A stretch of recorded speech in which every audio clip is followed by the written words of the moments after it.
Thursday night footy, thanks to Coles, two traditional rivals going head-to-head. So it's the winless Blues up against the might of Collingwood. And Chad, as you've already moved to the screen, I like this, the Blues are staring down the barrel of an 0-4 start to the season. We know there's plenty going wrong, but you want to highlight their kicking woes in particular. Yes, Nat. Unfortunately, if you're a Blues fan, please look away. This is going to be tough to watch. But yes, Carlton are shooting themselves in the foot. And we're just going to roll through a bit of tape. They're seeing ghosts at the moment in the back line. So you see McGovern here. If you pause it there, you can just see he should have picked that up and passed it on. But again, soccering in a back 50 is just not on as a goal against. Again, Haynes here, under perceived pressure, where he kicks it is just not on. Turnover there, it's always going to be dangerous and hard to, I suppose, stop that. But what worries me the most is that their turnovers. So yes, they want to go through the corridor, but at what cost?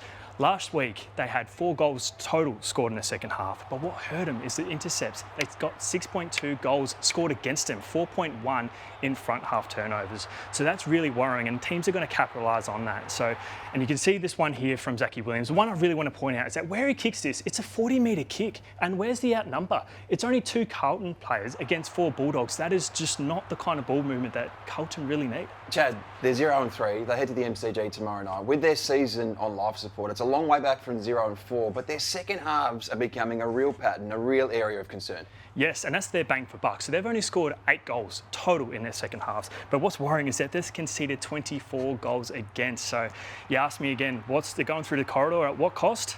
0-3. A massive cost and a massive price to pay. Lots for Michael Voss to sort out before Thursday night footy. From a Collingwood perspective, Josh, they're 2-1 coming off the bye, but their coach in Craig McRae has a little bit of a selection dilemma on his hands when it comes to their tools. Yes, you're right, Nat. A real selection squeeze at Collingwood right now, because Brodie Mychek did miss that game against the Western Bulldogs. Going back to before the bye, he came out quite late in that week due to back soreness. Mason Cox came in. I wonder if Craig McRae reverts to Triple M, because it was so effective against Port Adelaide back in round 1. I'm talking about Dan McStay, Tim Membry and Brodie Mychek, all in the same forward line. They combined for 10 goals in round 1. They look so damaging together. We saw that big incident with Mason Cox and Rory Lobb in that game. And it's not the only issue in terms of selection. They've got to replace Reece McInnes down back. He's done his ACL since we last saw Collingwood. Billy Frampton's a premiership player, hasn't played yet in 2025. He is firming to come in for the first time. And Charlie Dean's the other consideration there. But you're right, a big selection squeeze at Collingwood. Is Triple M something you've come up with and you're trying to catch on and become a trend? I can't claim that. I definitely can't claim that. I have heard it and I like it. I'm sticking with it. Okay, cool. So you're plagiarising it. All right, that's fine.